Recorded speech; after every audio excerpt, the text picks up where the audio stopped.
That's good, Stuart. That looks great. I mean, Look at that. How long did it take you to come up with that title? Seconds. It was the first one I thought of. Top 5 of anything. Yeah. Start. That's how I roll. It looks great. I like being in white. I feel like we've gone holy. I know, it's good, isn't it? It's good. So, yeah, this is a segment where we are going to kind of discuss our take a topic and discuss our top 5s. We're not necessarily going to order them, because I think we're having to think about that a bit too much, but just shove, I'll take 5 I love, Jimmy will take 5 that he loves, and we'll take some suggestions from the viewers, the top 5 of stuff that you love, and we'll just chat about it. And we thought we would go big on this first one, didn't we, Jimmy? Yeah. It's the topic that I think really can define a person. I can look at someone and they can give me their top 5 of this. I'll reveal it in a minute. And I can say, yeah, I like you. Or, you're an idiot. I don't have time for you. And we're going to talk about our top 5 favourite films. That's right. Top 5 favourite films. I think we should probably clarify at this stage. It's not, because there was some confusion during the week. It's not our top 5, the top 5 best pieces of cinema. Is that fair to say? It's just far from it. Our favourite 5 films of all time. So there we go. That was the criteria. We've both got 5, I hope. I certainly have. Colin Doolan there with a 5 stars. Yes. Hopefully it's a 5-star segment for you, Colin. We'll put that on our review. Yep. Take it out of context. I feel like we should kind of record this somehow. I know it would be up there on the channel, but I quite like the idea of creating a spreadsheet of some sort just to log all of our choices.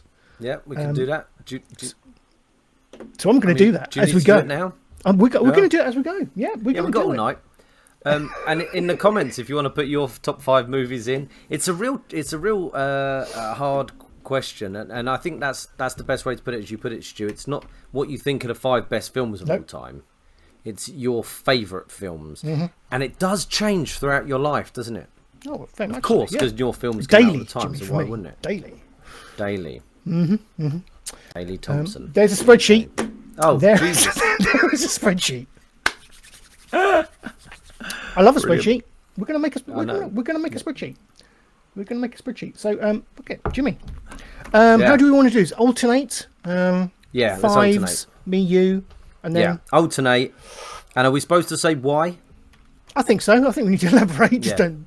Otherwise, it's just us saying 5 films and fucking off, to be perfectly honest. Yeah, good idea. Yeah, so I Good think thinking. we do need to elaborate. Yeah, God, you're so quick at Excel. Look at that. Yeah. No wonder you got that promotion. Yeah. Okay. You go first. Oh, okay, right. I need to get them up. I've got them on my notes. My notepad on my Can't phone. remember 5 movies. No. Okay. Sometimes I don't remember to get up in the morning. Mine are. I have ordered mine, but I do have a number 1, so I'm going to leave my number 1 till last. But the other 4 are pretty interchangeable, to be honest, as to where they would sit.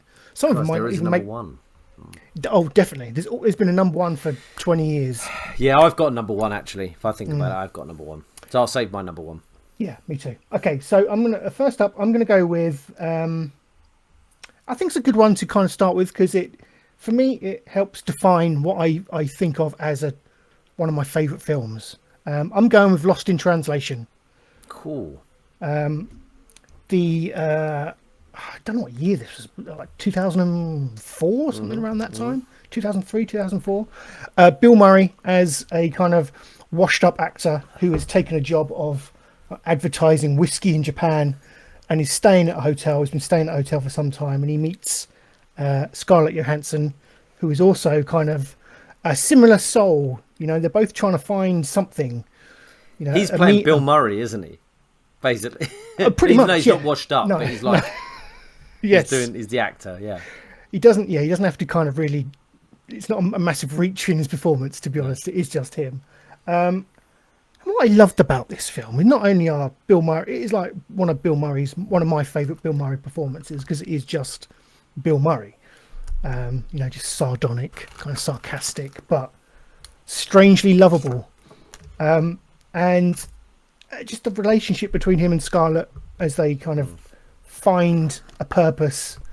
It's like an unlikely love story. It's never really overtly stated whether they do finally kind of fall in love, because I don't know. There's just something a bit. I don't know. It feels a bit weird that Scarlett Johansson and Bill Murray. Well, what's the age difference? What's the age difference, Stu? No idea. Do you know? I'm going to look it up as you're talking. You keep going. I'll do the googling for once. But there is there's that classic moment at the end where they kind of meet up together as Scarlett's. I think Scarlett is leaving. One of them's leaving. I can't remember. It's been a while since I've seen it. And Bill whispers something in Scarlett's ear, and we never really know what is said. But it's like one of those moments where you kind of don't want to know, because you've been on this journey with them, and you kind of make up like a canon in your head about what's really happening and what happens to them after the film. And I think knowing what is whispered would ruin it somewhat. But Lost in Translation, for me, it's a film that really kind of it's just simple. I don't mean that like I don't mean that as a slight to it. It's such a purely simple film. Two people meet, they grow a bond. They're two fish out of water in this country that they can't speak the language, and they kind of just meet together, and the relationship blossoms. And it really kind of inspired me as to what filmmaking could be. It could be really something really quite simple, and it was quite an inspirational film, really, in that regard. And it kind of really made me want to, because I'd always loved film, as you know, growing up and stuff. Like, always got a passion for it, and always thought I think everyone thinks they've got a screenplay in them or something in them, like a film in them. Like everyone says they can write a book, but watching Lost in Translation and seeing how simple and pure it was, and just kind of like a story that anyone could have written, it inspired me to kind of go to university and go and study filmmaking and film history and stuff. And yeah, it's inspirational to my life, and it changed my life. I know that's kind of quite cheesy to say, but it really did, because it kind of steered me in a direction I didn't think I had the confidence to go and do. So that's why it's really important to me, and it's just a smashing, well-made film as well. So Colin Doolan there with shot beautifully. Wonderful direction by Sofia Coppola. Colin seems to be a fan. Lost in Translation is incredible. So good stuff. Good start. Lost in Translation. Good start. Jimmy, what's your first? Okay. Oh, I've just realised there's an extra one on mine. Okay, let's take that out. Top 6 of everything. No, top 5. I'll stick to top 5. Okay. No. I'm right. The Running Man. Oh, nice. Yeah. The 1987, I'm going to say. I'll just say it. No one's Googling it. 1987 classic. Oh, yeah. Directed by Tony Slattery. I don't know who it's directed by. Do you want me to Google it? Yeah, if you want. Starring Arnold Schwarzenegger in one of his earlier roles. If anyone hasn't seen The Running Man, I do find lots of people haven't. I haven't. I haven't seen it, Jimmy. I haven't seen it. No. See, I find them everywhere. Lots of people have seen The Predator and Total Recall and Terminator, but Running Man slid them by. It is about Richard. What's his name? Richard Pritchard. Curtis? No, what's Arnie's name in it? Arnie's name in it is Benjamin Richards. Benjamin Richards, and he's he's like a police officer sort of thing. It starts off with him in a helicopter flying over these food riots that are going on in probably like 2010 or something. Actually, I think it's 2037 actually. I think, but there's food riots going on, and it's kicking off. He gets the call in. He's in a helicopter, and they're like, he's like 50,000 people, no one armed. The riots are going on or something, and they go, okay, fire at them, kill them. Basically, is the order he gets. He goes, there's women and children down there. They're just trying to get some food, for God's sake. And they're like, Repeat, kill them. And he's like, I will not fire on these people. And then his team take him out, fucking smack him down. Yeah. Then they fucking shoot everyone. He gets arrested and put into prison because they put the blame on him for slaughtering all these people. He's called the Butcher of Bakersfield. And he's in a prison with a few guys where they wear these neck collars, and if they try and escape, the neck collar explodes. Needless to say, does escape, but he gets caught again. And there's a show, which is pretty much the only TV show on, called The Running Man, which is like a American Gladiators, or the English Gladiators, with Wolf and Hunter and Rhino. Wild thing. Exactly. Oh, yeah, that was Wolf's theme tune, wasn't it? Yep. So, yeah. Sorry, I had a story about that, but I'm not going to go down that route. So he gets asked to go on this show. You know, you go on this show or you can go back to prison. And he goes on this show, and basically it's like, you know, like Gladiators. Wild thing. I don't want to go too much into it because there's also a rebellion run by Mick Fleetwood. I just saw he's in this. I'm thinking, what? Yeah. Is that a typo? No, Mick Fleetwood is in it. He's the head of the rebellion, and his name in it Mick. is Mick. And when he meets him, he says, you worked for them, didn't you? Mick Fleetwood says this. He goes, you worked for those people. Why would I help you? They came over here. They burnt our books and destroyed my music. And you're like, my music? Is this Mick Fleetwood? and the thought is it may be Mick Fleetwood. But it's a basic story. But Arnie's brilliant in it. And the main villain is the guy who's the game show host, who was not an actor. He was an actual game show host in the States. Okay. And it's just fucking brilliant. It's so good. Jesse Ventura's in it. Jesse Ventura's in it. He's one of Captain Freedom. That's a great. Yeah. That's a good wrestling name, isn't it?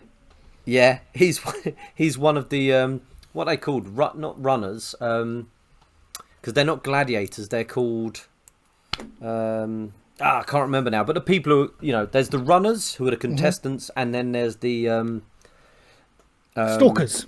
Stalkers, yeah. There's Buzzsaw, Captain Freedom, Dynamo, and Professor Sub-Zero. Sub-Zero, yeah. Sub-Zero!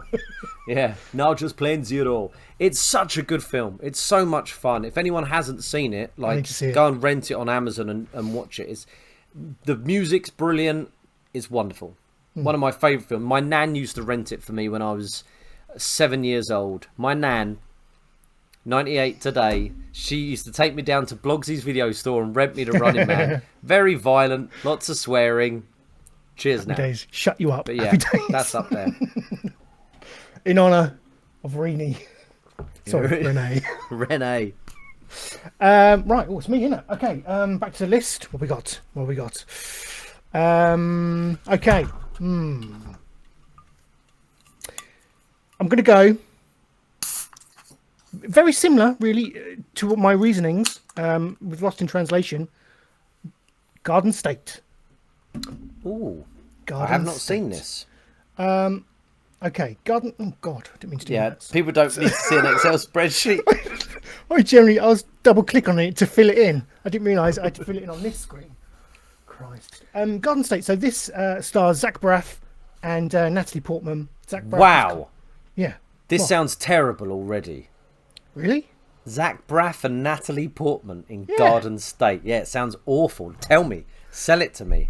Okay, so what is the premise behind Garden State? So Zach Braff is kind of returning home to New Jersey.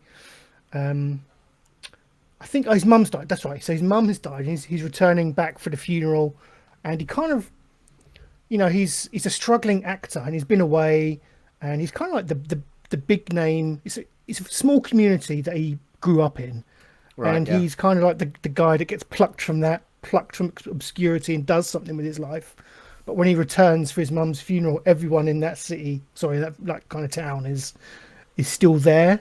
It's kind of like been frozen in time. Like all his old school friends are like Mersey Island. It is. I do think there is something about that relationship, you know, that hooked me on this film. and yeah, so he comes back for his mum's funeral, and it's just about him kind of reconnecting with his friends. He's a very troubled guy. You know, he's got some mental health issues, and he's kind of really struggling with his relationship with his dad, who's played by Ian Holm. And he kind of falls for Natalie Portman's character, and yeah, again, it's just all about their relationship. It's just a very kind of sweet, well shot, well written, well acted film. Zach Braff directed it and wrote it. Wow, it's great. It's such a good film. If you haven't seen it, I think one of the Skarsgårds is in it. Sheldon makes a cameo role in it. Not Sheldon Cooper. Yeah. His name Jim Parsons. Jim Parsons is in it. Is one of Zach Braff's school friends who just wears a full suit of armor because he works at like a medieval themed restaurant in the area. So he's just wearing that armor the whole time. You know, there's some kind of like trippy drug scenes in there, and yeah, it's. I haven't seen it for a long time, so I don't know how well it's aged. It's very much of the time. Like a lot of the music choices in there are kind of, you know, mid 2000s kind of indie tracks and stuff. And again, that's probably another reason why I liked it, because I was heavily into like my music at that time. So yeah, it's just a really interesting, very sweet, well written film, and I just love it. And again, it kind of around that time where I was kind of trying to figure out what I want to do with my life, and again, it was another film that I kind of latched onto, thinking, you know, this is really quite inspiring as well. So that's another reason why I like this. Very similar to my Lost in Translation reasons. But yeah, Jimmy's great film. Good. Well, I'm going to check it out, and it sounds like it's one I could watch with the wife. Oh yeah, definitely. Yeah, yeah. I've seen it with Amanda. I don't think Amanda I can't remember. I don't think she loved it as much as me, but yeah, I think it's fantastic. Yeah. Well, put it on the spreadsheet. We've got a comment in the comments section from Colin Doolan. Sophia Coppola has another gem that's worth a go. It's called Somewhere. Stars Stephen Dorff. Thank you, Colin. I've never heard of it. Okay. I must admit, I haven't really followed Sophia Coppola's career since Lost in Translation. So, yeah, interesting to give that a go. One for you there, Stu. Yep. Get it in column B. Okay. My next one, I'm going to go for it. I'm going to bloody go for it.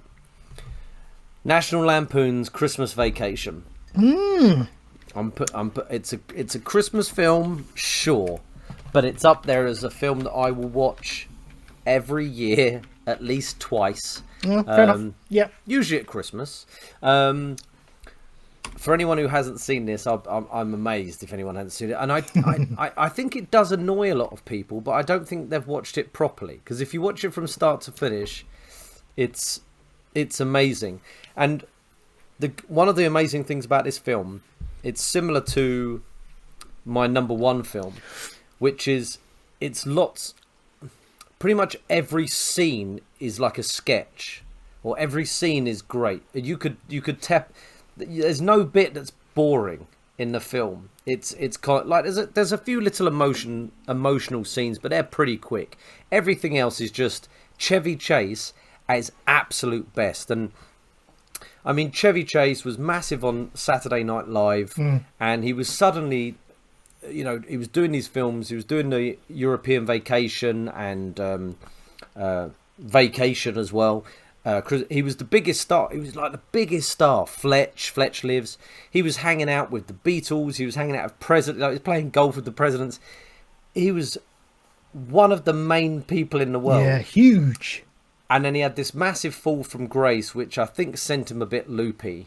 And you know, he didn't do anything for years, and now it's a bit of a tragic story, because loads of comedians meet him and he's awful to them, and it's a shame because he's like their hero.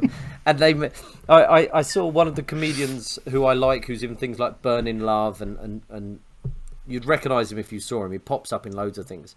He said Chevy was coming back on Saturday Night Live, and he was doing it, and he went up because he wanted to introduce himself, and Chevy was chatting to someone, and he walked on and went, "Oh, Mr. Chase, I'm so and so." And Chevy looked at him and slapped him round the face. Okay. And he was like, and then he just walked off. and he was kind of like, fucking bastards just slapped me around the face, but also I can tell people that Chevy Chase slapped me around the face, and he didn't do it. He did it because he thought it was funny. Obviously, Chevy slapped him because he thought it was funny, and he said it hurt still. But he's mad Will Smith, isn't it? Well, talk to me about Will Smith at the moment.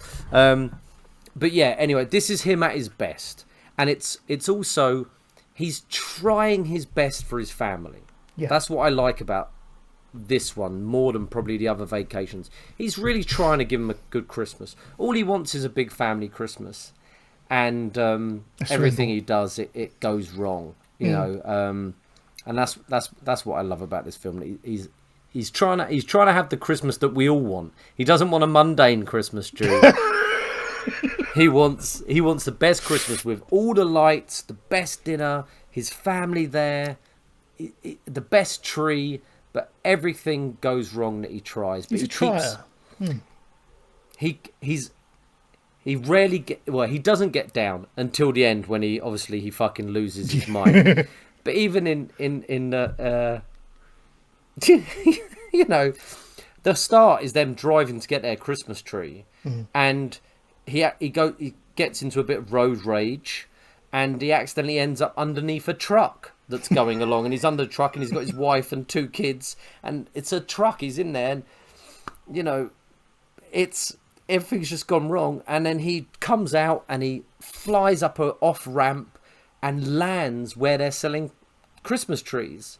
And as they're all tumbling around in the car, you know, they're all trying to get up, he goes, "We made pretty good time." You know, he always gives just there's a positive spin on everything until the end. But yeah, I love the film. It doesn't have to be Christmas for me. Like, I can watch that whenever. Do you see a bit yourself in I forget the character's name. Clark Griswold. That's Griswold. Yeah, I think so, and probably a lot of dads, you know, who and mums, you know, there's probably a lot of mums, you know, but I think mums I think get more stress because at Christmas, I say mum, you know, when you're in a family, whoever, you know, the person who's the main sort of person who's worried about the cooking and the presents, and you know, there's one person who just wants to have a good time, but there's the other person who's doing the fucking work, you know. And in my house, I'll say it is my wife. She does the cooking. She buys the presents. I do the wrapping, but she does the brunt. Exactly, and I'm a wonderful rapper. But for most, you know, a lot of, you know, families, it is that the mum who has to do a lot of the work. But the dad just wants it all to be happy. And it's very difficult to get there because there's so much work involved. But I do. Very stressful. Very stressful time. Christmas and the Griswolds in this film make it. I do. It's a fantastic. It's one of my Christmas staples. But yeah. Excellent choice, Jimmy. Right, next up for me. Oh, I'm going to go with. I've got to have a Star Wars film. Oh, you went for it. I did, because I thought, having thought about your favourite films of all time, I've got to have a Star Wars film, surely, because it's moulded me to what it's the fandom I love most. And I've gone with my favourite Star Wars film, which is Return of the Jedi. Yes. I've gone with Jedi. I could have gone with Empire, but I always preferred Jedi because of the payoff. At the time, it was the end of the trilogy. I think it's got the best saber fight. You know, when Vader and Luke are fighting, and then there's that moment where Luke is kind of hiding, and he's trying not to think about Leia, and then Darth goes, "Sister, so," and then they're kind of like this massive operatic battle takes place, and it's like panning shot where they're both going hell for leather. There's like the Williams score in the background. It's an amazing moment, and I just prefer the Battle of Endor over anything from Empire. You know, Hoth is great, but I do like the Ewoks. I like the forest as well. I think the snow is a bit, I don't know, it's a bit visually bland, I guess. No, Empire's a fantastic film, don't get me wrong. It's probably the best film. Well, yes, it quite often comes like top of the 100 films or whatever. Empire Strikes Back as the best film ever, doesn't it? And Indeed. It is. It's the more interesting film, isn't it? Yeah, and cinematically, it's probably the most interesting story. It's got the best twist. Yes. You know, it is the best Star Wars film, but the Star Wars film I like the best and belongs in my list is Return of the Jedi. So it's true. I'm with you. When me and John Simmons, Scale Modeler, did our first Galaxy Heads podcast, we both said Return of the Jedi was the one that got us into the franchise. And I guess because we were young, but the whole... It's an age thing as well. Yeah, I think that hit a good age for us. Yes. Yeah. And the whole first act is Jabba's palace stuff. Yeah. Which is just amazing, all the Jabba's palace stuff. And then, the Emperor, who's incredible. Yes. Darth's redemption. Oh, the big complaint I hear about Jedi is that Han and Leia don't really do anything in the third act. They're just sort of running about in a forest, not really doing much. Whereas in Empire, there's huge amounts of character, and the first one is just a wonderful, A New Hope is just a wonderful story. But I'm with you, like I think. I was tempted to put Jedi on mine. Very, very close to put Jedi on mine. Yeah. And I should have a Star Wars on mine because for obvious reasons. Yeah. But I've kept the Star Wars films off just because I thought it would be too obvious. Okay. Well, no, that's fair. That's fair. Jimmy. Next for you, sir. I'm going to go... It was really hard, this. I found this really hard. But I'm going to go District 9. Oh, interesting. District 9 again. This is another film that slipped past a lot of people. It is a film directed by South African man. Neil Blomkamp. Yes, Blomkamp. Wonderful. So he did District 9, and then he did Chappie, and then he did Elysium with Jason Bourne, Matt Damon. But in all three of those films, he has his main actor, who is a South African guy who played Murdoch in the A-Team remake, which I thought was pretty good, and he was great as Murdoch. And I can't remember the South African guy's name. If you could Google it for me, please, Stu. I'm on it. Yep. But District 9 is set in South Africa, and what has happened is a UFO has hovered above South Africa, and the army got into the UFO because it just hovered there for a long time, and they cut into it, and they found loads of aliens who they call prawns, which is a derogatory term for them because they look a bit like that. Right, look like a prawn. Prawns. Sharlto Copley. Sharlto. Yeah, Sharlto that's why I can Copley. never remember his name. Yeah. But he's one of my favourite actors. He's so good. He's so good. So anyway, these aliens, they realise that they're in poverty, basically. They've got nothing. So they set them up in an area in South Africa called District 9. Okay. And that guy, Copley, plays Vickers, who is part of the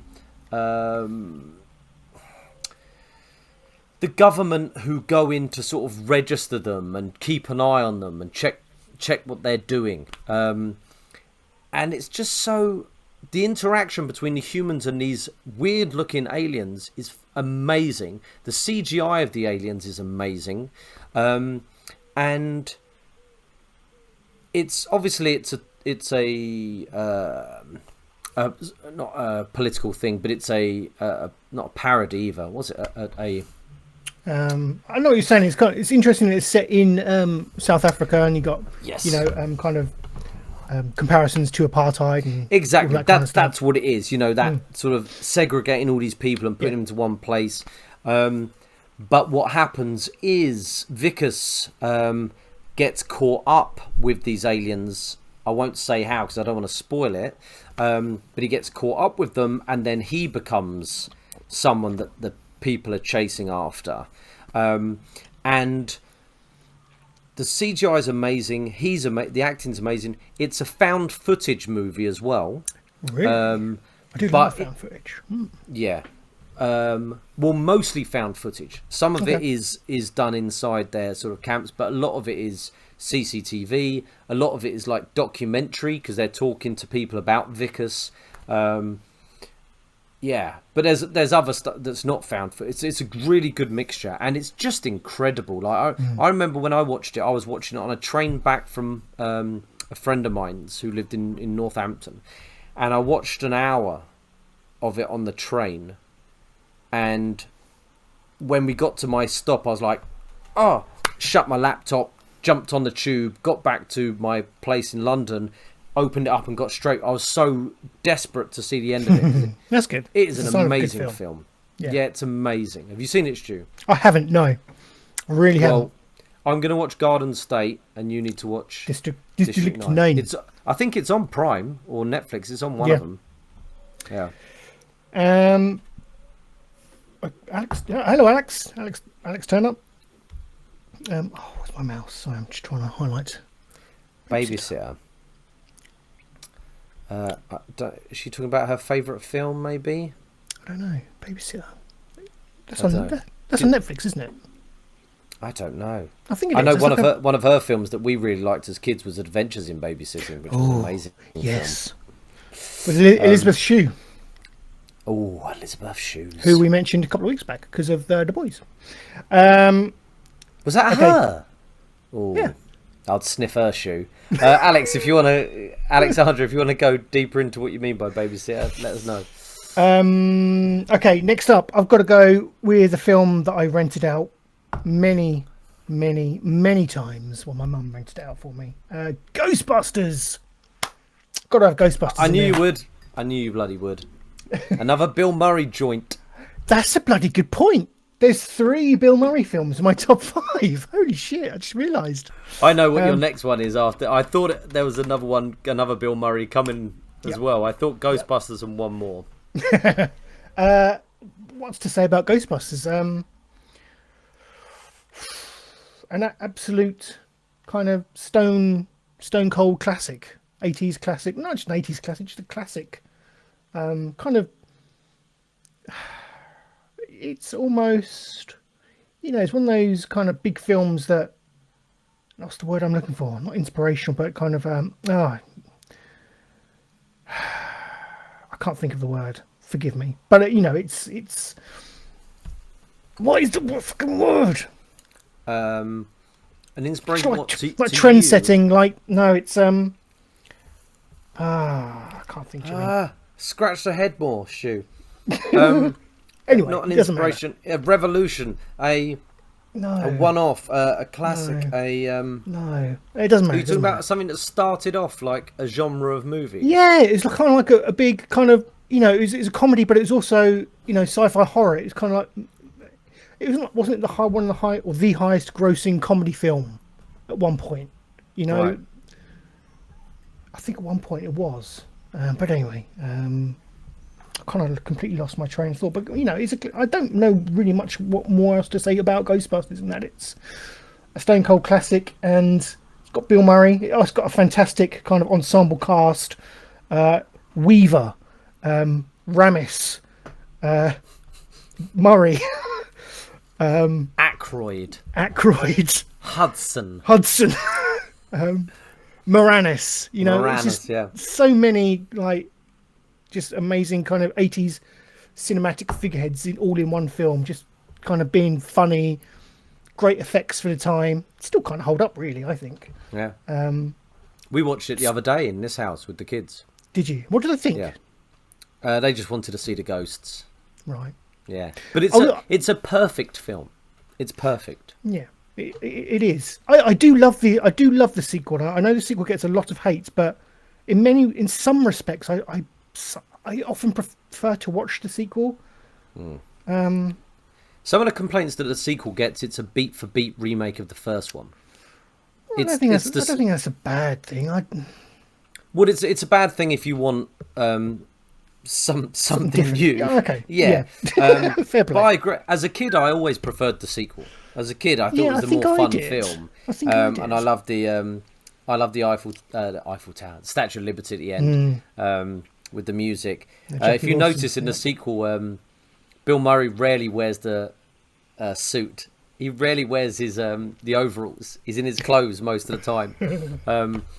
But the first one is just these schlubs who get kicked out of their university, their jobs, don't they? Because, well, they're schlubs.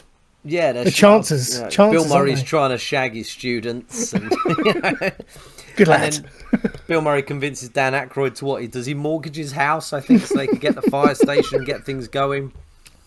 It's just perfect, and it's interesting because there's a wonderful documentary about Ghostbusters on the movies that made us on Netflix. Okay. I haven't seen that yet, but yeah.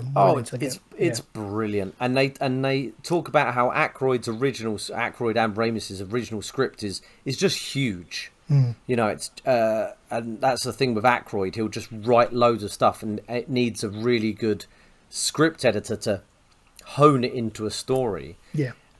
And the story's perfect, and I think that's the thing with a lot of these 80s movies. There's they're perfect stories done. They're simple. With a good film, it doesn't need to be overcomplicated. No, exactly. Yeah, and that is kind of, you can see in a lot of my films they are just simple kind of stories. Simple stories for simple man, Jimmy. No, but that's what works.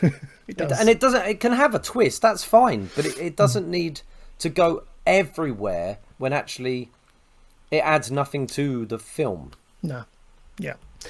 An iconic film. I think that might be the word I was trying to think. Iconic. God, yeah. Love it. Ghostbusters is in the top 5. Alex has come back with section. Yeah. Deer Hunter. That is a good film. Depressing as hell, but it is good. Yeah. And Adventures in Babysitting she's mentioned. Yeah. Also depressing, but also good. No, I haven't seen Adventures in Babysitting. I haven't seen that for a long time. I can't watch it now because Anthony Rapp from Star Trek, who's one of the lads in it, is one of the young guys who apparently Kevin Spacey forced himself on. Oh. When Anthony was 14. Oh my God. At a Hollywood party, and Kevin Spacey was in his 20s, and he launched himself at him. Jimmy, don't bring the mood down. We're talking about our top 5 moments of anything. That's what I'm saying. Like, when it's hard to watch, it's weird. I can separate Kevin Spacey from what he did in his films, but when I watch that, all I see is Kevin Spacey. Jimmy, your 4th film, please. Okay, I'm gonna do it. I'm gonna push the button. Robocop. Oh yeah. Sweet. Robocop. Yeah. Directed by Blum. Paul Verhoeven. No. Paul Verhoeven, yeah. Again, another 80s perfect film, where the film makes complete sense. Everything that happens should happen to the goodie and the baddie. Mm-hmm. Again, there's another brilliant Movies That Made Us on Netflix about Robocop.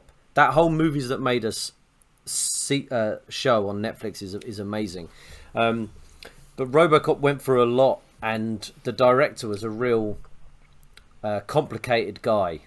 That chap. Is he French or Dutch? Belgium? Dutch, I believe. Dutch. Yeah, could be. Forgive me if I'm wrong on that, but I think he's Dutch. I think you're right. I think he's Dutch. Real complicated cat. Went over budget loads and did lots of things. But it's again, if people have missed Robocop because they're older, they're younger, than us. Oh God.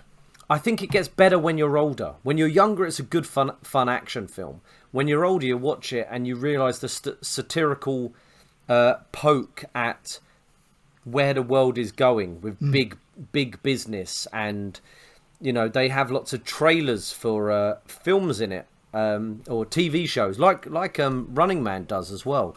They're both these futures very similar, where the media has gone fucking nuts. And Robocop works for the police, but he's owned by OCP, the Omnicorp Corporation. Omnicorp. So they're above the police. The corporations are above the police, and they put Robocop in there. And again, just another brilliant satirical look at a possible future where there's this robot going around just as a police officer who was a human being, but the corporations are corrupt as fuck, and he starts to realise that. And it's violent and bloody, but over violent and bloody, so it's ridiculously bloody, which is hyper violence, which is why it works. It doesn't need to be realistic, because realistic is too real for this. It's hyper, and again, it's just probably 1987. I think saw it when I was 7 or 8. Yeah. Cheers, Nan. Renting out these films for me. But it's just a brilliant film, and a good Ghostbusters. Running Man. These films, they just make sense, and they poke fun at things, and you can follow the story easily with good acting and good storytelling. A lot of dystopian futures in your favourite films. Yeah. That's weird, isn't it? Yeah, a little bit. But also a running theme. Films from our childhoods, that moulded us. I think. Yeah, absolutely. It's fair to say. Yeah, kind of stayed with us as well. Okay, here we go. Let's get it. I don't need to look at my notes. My last entry, and it is my number 1. Here we go. Groundhog Day. Groundhog Day. I knew it was coming. It's my number 1 film of all time ever. Bill Murray at his best for me. You're seeing a man who, the conceit of the story he's a weatherman who goes to this kind of he goes out to Punxsutawney in Pennsylvania, where they have the annual Groundhog Festival, where they pull out the groundhog. He sees a shadow, he doesn't see a shadow, blah blah blah. It's a real thing, isn't it? It is a real ceremony that takes place. Yeah. But in the film, he relives this day over and over and over, like thousands of times. It's implied, and it's a very spiritual film, I think, for me. And not just for me, but I think you can read the film as a very spiritual film. I think there are some aspects of and I've read quite a few essays and stuff about this film, and I believe there are some Buddhist, almost religious tenets kind of explored in that, kind of this ideal of kind of perfecting yourself through repetition, and I think I don't want to go too much into it because I don't want to butcher it completely, but there is a religious element, spiritual element to Groundhog Day that is often kind of overlooked. But it's just Bill Murray being amazing and kind of having a range of characters throughout it. It's the same man, but he's super arrogant at the start. Then he kind of he then realizes that he can kind of make he can exploit the situation by trying to shag women and just enjoy himself over these endless lifetimes. Then he kind of falls into a depression and tries to kill himself thousands of times, and he kind of finds acceptance and self-improvement, and then he kind of just gets the girl at the end, the girl being Andie MacDowell, so kind of don't know why I bothered, but what no, because she's a terrible actress, I think. In this, she's not great in this. I have seen her be okay in other stuff. That recent series we watched with her in was pretty good. What was that called? I can't remember. That Netflix show. Is Andie MacDowell the one that Ted Danson's with? Don't know. But yeah, Groundhog Day is a film that I have seen. I don't want to say how many times I've seen it, but I can watch it and get something from it, something new from it every time I watch it. You can pick something up in the background of a scene. It's just a very clever moment. That's kind of playing on the repetition angle of the film, like just a little moment here or there. No. And it's Mary just Steenburgen. I'm thinking of. Sorry, Stu. Okay. Christ. The maid. Yes. All weddings, isn't she? Thank you, Alex. Is the maid. Andie MacDowell's in The Maid. She plays the mother of the young lady who has the child. Yeah. Thank you. Alex has been throwing in some war films on the side there. Papillon. Yeah, I've never heard of her talk about a war film, but Yeah, good films. So yeah, Groundhog Day, my number one, amazing. Depth to it that you might not see initially. Great performances from Bill Murray and oh God, what's his name? The cameraman. Yeah, Chris something. Hmm. I can't remember the actor's name. Do apologise, but yeah, it's. I just love Groundhog Day. If he's watching, I do apologise. Yes. But I love that film, and I can't express my love for it. I can't whatever. Joe, I haven't watched it. I haven't watched it for years, and every Christmas I say to the wife, I say, "Let's watch Groundhog Day," because it's a slight Christmassy film because there's snow and you know. But she goes, no, and you know, this Christmas I'm going to insist because it is a brilliant film. Yeah. It's amazing that you've had 3 Bill Murray films. It was unintentional, but yeah. If we do a 5 best actors, I think people won't be surprised who your number 1 is. Yep. Just so you know, Stu, I looked up the ages of Bill Murray and Scarlett Johansson for Lost in Translation. Bill Murray at the moment is 71 and Johansson is 37. So there's an age difference of 44 years? Is my maths on there? No, 34 years, sorry. Wow. So they probably did the film, 10 years ago? I think it's got to be 20 years ago now. All right, so she was 15 and he was 84. Is my maths off there? But yeah, it is weird though because you do kind of want them to get together. Yeah. And he's not pervy in it. He's not pervy, is he? No, it's bittersweet. It is like it doesn't feel out of place. You don't look at it and go, ooh. You look and go, oh. They should be together. You know? He just comes across so nice and vulnerable, doesn't he? Alex Turner, sorry, Lost in Translation, superb film. Yep, thank you, Alex. It is. Thank you. So number one for me. Yep. There was only one film that always pops in my head as number 1. That's Goodfellas. Goodfellas. Oh, it is. Yep. The Martin Scorsese classic, starring Robert De Niro, Joe Pesci, and old Ray Liotta. We lost him this year. God bless did. Yes. His evil-faced soul. Right.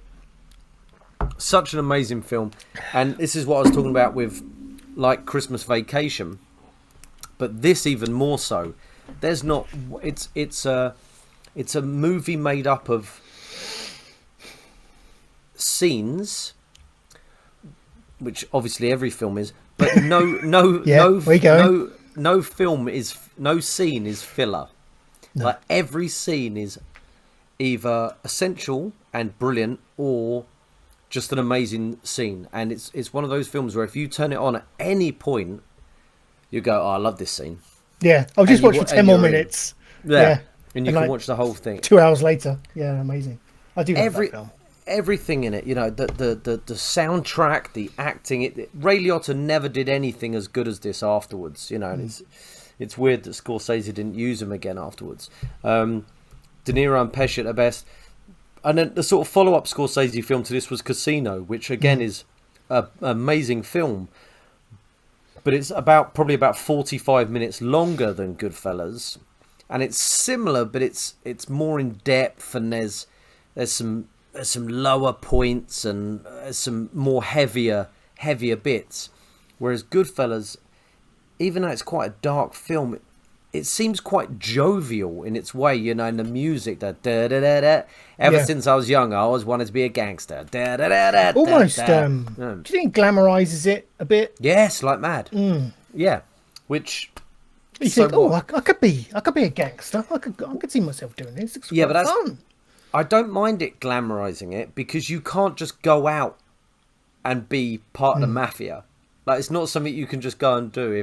If it was glamorizing like being a drug dealer or a murderer, that's different. But it's glamorizing being part of the mafia in 1960s or whatever. Like, you can't go and do it.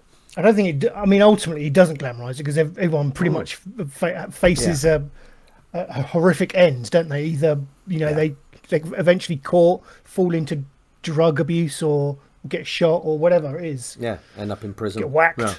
It all goes to shit. But it's, again, if people haven't seen Goodfellas, and go, oh, it's an old, it's just an old movie. It's like, it's not. Like, you if this movie was made now, it looks like, if you didn't know it was the actors of the day, like, it could come out tomorrow. It's still relevant.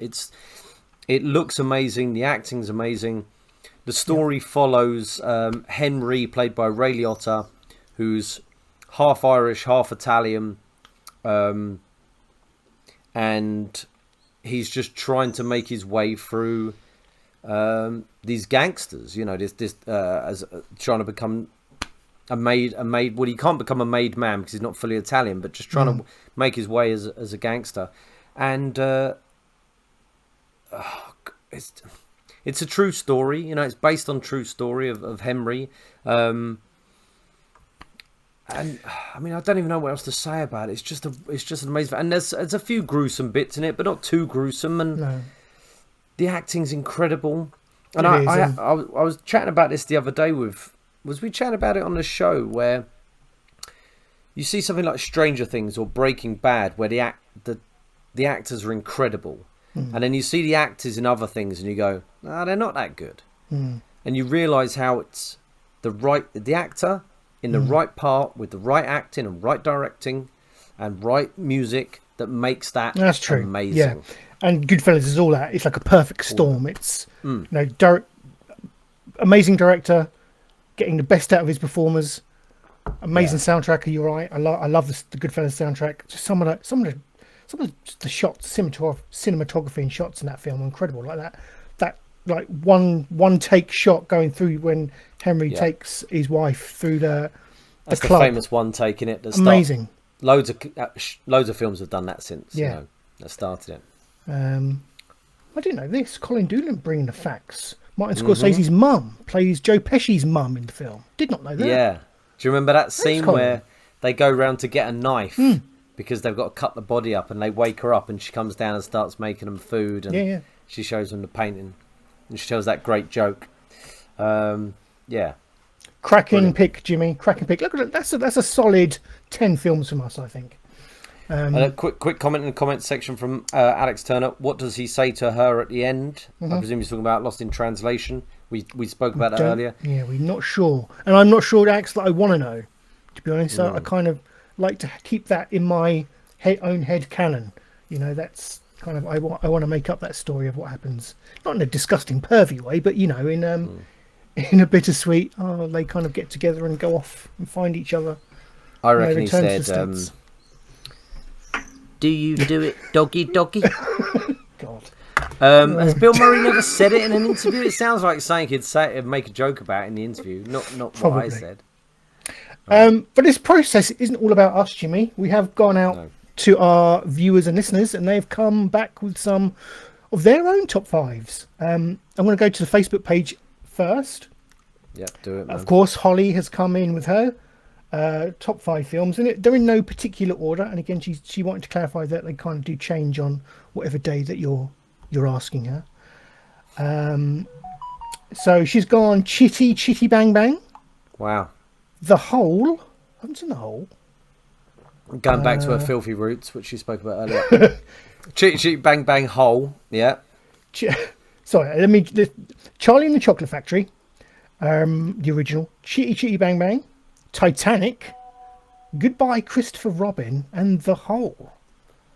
That's an eclectic choice, isn't it? And again, it's not about what we feel are the best films ever made. It's our favourite films. So all of these choices are justified in my book. Well, I would. So she means Willy Wonka, right? And the Chocolate Factory. Yes. The Americans named it. I'd definitely put that in my top, maybe 40 or something. Or 30 even. That's an incredible film. Yeah, I love Willy Wonka. Again, iconic. We've mentioned that word a lot. Iconic, and that is. And Titanic is a cork. I watched Titanic 3 times at the cinema. Did you? Yeah, 3 times. Yeah, they were dates, surely, weren't they? No. Mum and Nan. Oh, really? Yeah, I think Alex Roth came with us one time. Wow. 3 times? That seems excessive now. And I can't remember who I saw it with, but I definitely saw it 3 times. How weird. I can't remember who I saw it with. But they weren't dates. No, I was young at the time. We were like 16, I think. Okay, yep. Thank you for those, Holly. Yeah, some interesting picks. Goodbye, Christopher Robin. That's the... Is that the Ewan McGregor one? Yeah, that's what I think so. That's a recent film, isn't it? Interesting. Have you seen that Winnie the Pooh horror film that they're making? Yeah. Yeah. It looks crazy. Why? Why do that? Yeah. So is that because, like, I guess maybe has Winnie the Pooh come out of like copyright or a copyright protection because it's so old now that you can do whatever the hell you want with it? I can't imagine there being no other reason why you would kind of mess with that. Ben Wyatt's. What we got? He gets no retreat, no surrender. Oh, Jean-Claude Van Damme. It's a Wonderful Life. Two very opposite ends of the spectrum. Do you know, I only saw It's a Wonderful Life 2 years ago at Christmas. Me and my wife finally said, let's sit down and watch it. We'd never seen it before, and everyone bangs on, especially in America, don't they? They bang on about it all the time. We sat down and watched it, this old black and white film, and fuck me, it was incredible. Yeah, it's amazing. I was so Jimmy blown Stewart. away. Oh, he's so sexy. Charismatic to fuck. War hero as well. He was a war hero. I say a hero, he killed loads of people. Yeah, but Nazis, that's fine. End of Evangelion? End of Evangelion. I haven't heard of that. Forgive me, Ben, if you're watching this and I've butchered that. A New Hope, so he has chucked a Star Wars film in there. Right. And Interstellar. Oh, That's interesting. the Christopher Nolan. Yes, Nolan. Matthew McConaughey. Yes. It's a film. Like when I mean, like it's epic. I'll give it that. Jimmy, have you got any? Yep. Any choices for us? I've got my wife's choices. Excellent. Which was funny because I could have. Well, I did. I guessed all of my wife's choices, and this is how well I know my wife. But I could guess all of hers. She did WhatsApp them to me, I think. Hold on. I mean, I know them all. Where they fucking go? Hold on. Whilst you find them, I'll do Benjamin's because he has supplied some. Oh, you got your sons? Yeah. I question them. He's 5. He goes Infinity War. Okay. Brilliant. Jurassic Park. Brilliant. I was tempted to put JP on one of mine. Empire Strikes Back. Spider-Man 3. With Venom. Yeah, he likes. Wow. Black Considered Suit the worst Spider-Man. He loves it. I love Spider-Man 3. Yeah. And Endgame. So, yeah, he loves a bit of Marvel. They're great. That's a great 5. Isn't it? I thought so. Yeah. And Endgame, do you know, I found out something horrendous today. Rotten Tomatoes, critic score, Miss Marvel scored higher than any other Marvel film or TV show, including Endgame, which is I think like 96%. Miss Marvel's at like 98, which says a lot for critics. So my wife's 5. Yep. I love these because these are all amazing films, and this is one of the reasons I love my wife. Rocky Horror Picture Show. Okay.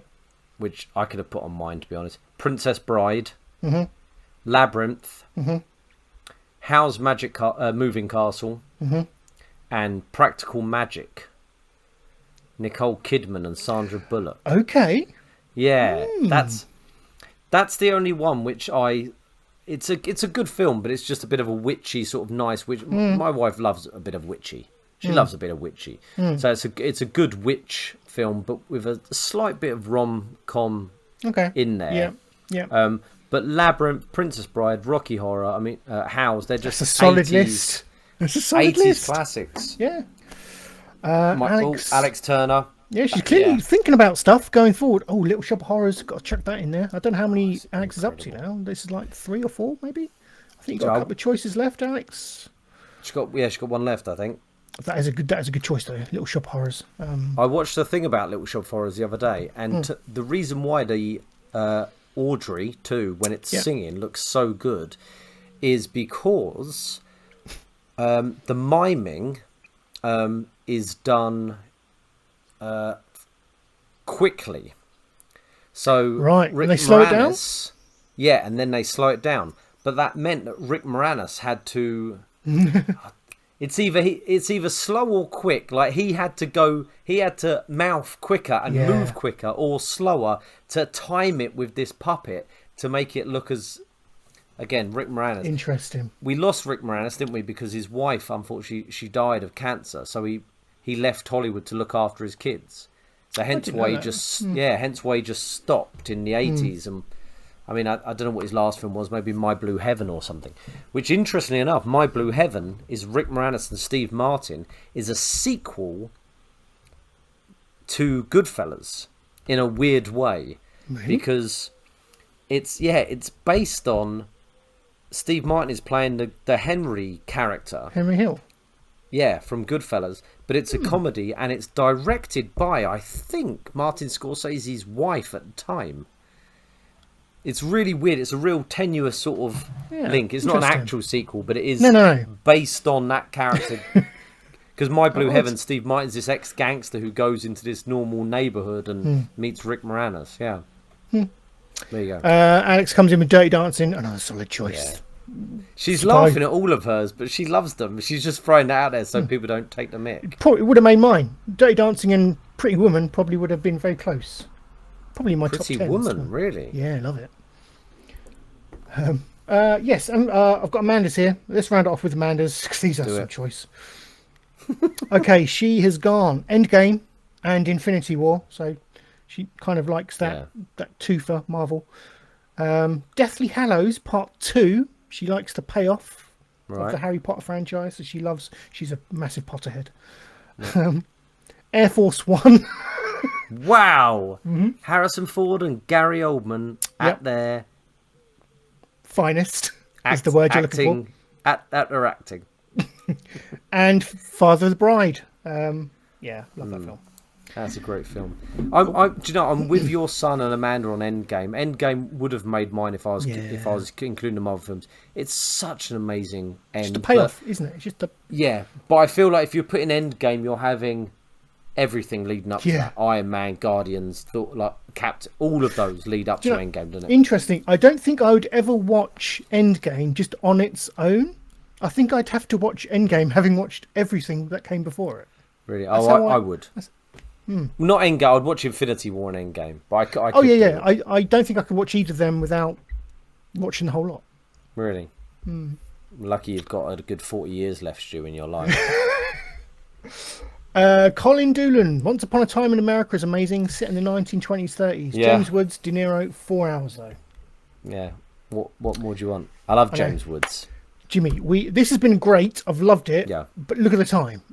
Yeah. That's all I'm saying. So I think let's talk about some of the things you want to talk about in the Week in Geek. We'll leave mine. Okay. And then we'll get on with some other bits. Okay, but that was a great first episode of top five of anything. So yeah, really enjoyed that.